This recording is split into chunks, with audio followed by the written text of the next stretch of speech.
Hi, my name is Gerhard Gschwandtner and welcome to Selling Power TV. Today we have the pleasure of meeting with Lisa Earle McLeod, and she's the author of a wonderful book called Selling with Noble Purpose. Welcome, Lisa. Thanks, it's always a pleasure to be with you. So your book is really interesting. I won't go into the book, but what's interesting is it pays attention to not only the noble side, but also the feeling side of selling. That's right. So tell me how that book works in CRM. So, it's interesting that you talk about the CRM, because one of the things that companies all want is they want their salespeople to connect with the customer. They want their salespeople to ask questions of the customer. They want their salespeople to understand the customer's objectives. And they want their salespeople to be authentic with the customer. Yet, one of the things that happens is we, as an industry, have designed CRMs and other systems that prevent the salesperson from doing that. So CRM is big D, big data, and noble purpose is big F, which is big feeling. Yeah, and it's interesting because if you think about the way people make decisions, including buyers in even data-driven industries, logic makes you think, but emotion makes you act. And so compare and contrast these two things, and this is how CRM fits into this. If you have salesperson A, and they open up their CRM, and what do they see? They see, this is my expected close date, this is the amount of revenue I'm supposed to collect from this customer, this is what I've told my boss I'm going to get. They see, this is what I'm going to sell them. So they see all this information that makes them think, close, close, close.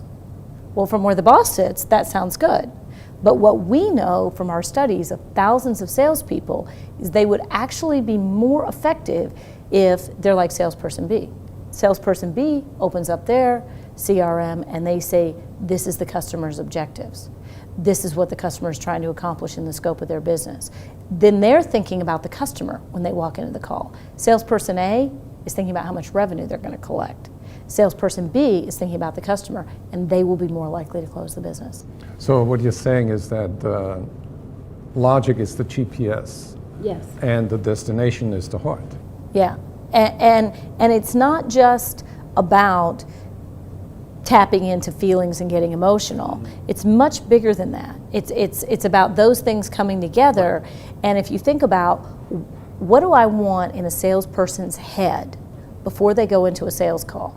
Most sales managers would think, I want them thinking, close it, close it, close it.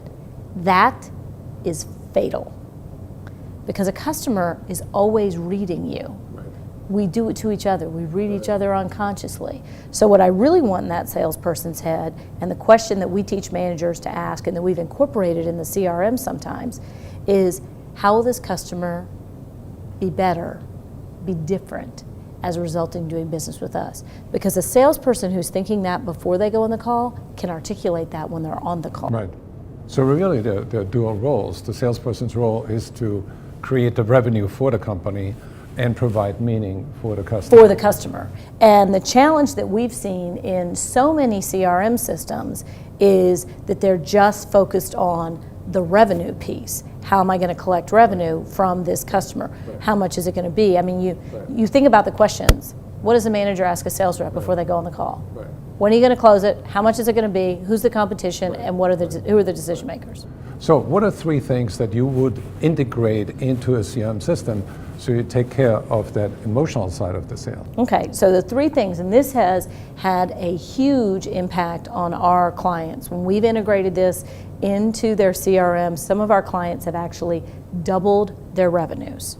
They've shortened their sales cycle time, and they've increased the amount of revenue per customer. And it's three critical things. The first thing, at the top of your CRM, not buried back in the notes section, but at the top of the CRM, it should say very clearly, what are those customers' objectives? What is this person that you're calling on, your economic buyer, what are they trying to accomplish in the scope of their job? The second thing that it should say is, what is this organization trying to accomplish? And those are two different things. Ideally, they're in alignment, but you need to sell to both. So what is this person trying to accomplish? What is the organization trying to accomplish? And then the third is what we call the big question. And it's, how will this customer be different as the result of doing business with us? Because what you want is you want your salesperson, when they pop open that CRM, that needs to be the first thing they see. That shifts their thinking, and it's that kind of thinking that will make them more innovative, it'll make them more creative, and they will be dialed into that customer from the moment they walk in. So Lisa, how do you apply this in your own business? You're selling your speaking and consulting services. What's in your CRM? If you open this up right now, what would be in there? Those three questions. So for every customer, so I'll tell you something interesting that we do in our business.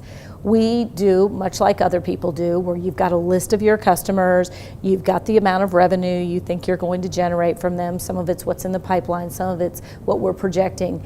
And for every single one of our customers, we keep it on a big whiteboard. We also have it electronically, but for every single one of our customers, we have a line item, and it takes up a good bit of space, and it says, how are we going to improve this customer? What is our best and highest aspiration?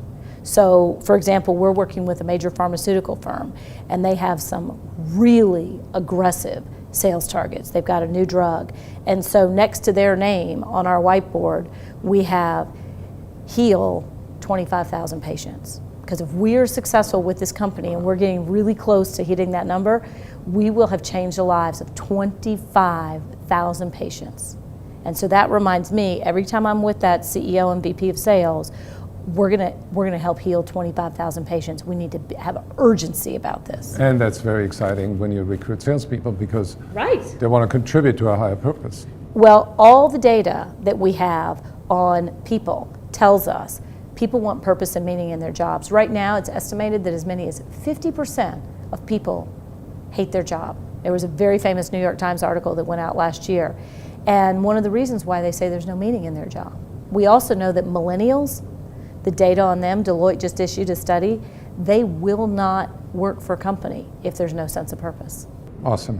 Yeah. So you're suggesting to inject emotional energy into a CRM system Yes. in order to reach the full potential. To reach the full potential. And so the questions that we look to our customers when they're trying to figure out, how do I take this concept called noble purpose and put it into my business? And there's three things. First, you need to be clear on your noble purpose.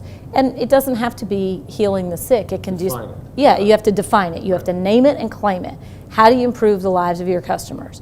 The second thing you have to do is you have to shift your leadership narrative. So instead of only talking about numbers, you do like our pharmaceutical company and you say, our goal this year is we're going to heal 25,000 people. Now we know that translates into sales numbers.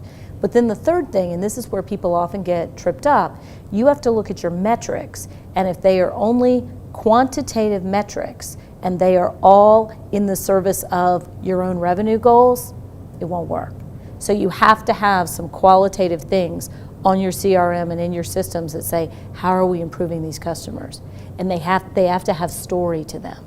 Because, you know, there was a very famous saying that's been widely misquoted. People say that Deming said, if you can't measure it, you can't manage it. He didn't say that. He actually said the opposite. Just because you can't measure it, don't think you can't manage to it. And if you look at these more qualitative, are we improving people's lives? Are we helping our customers achieve their goals? If you look at those, that is actually what drives top tier performance. So if you want to activate the inner magic of your salespeople, connect with Lisa Earle McLeod. Thanks.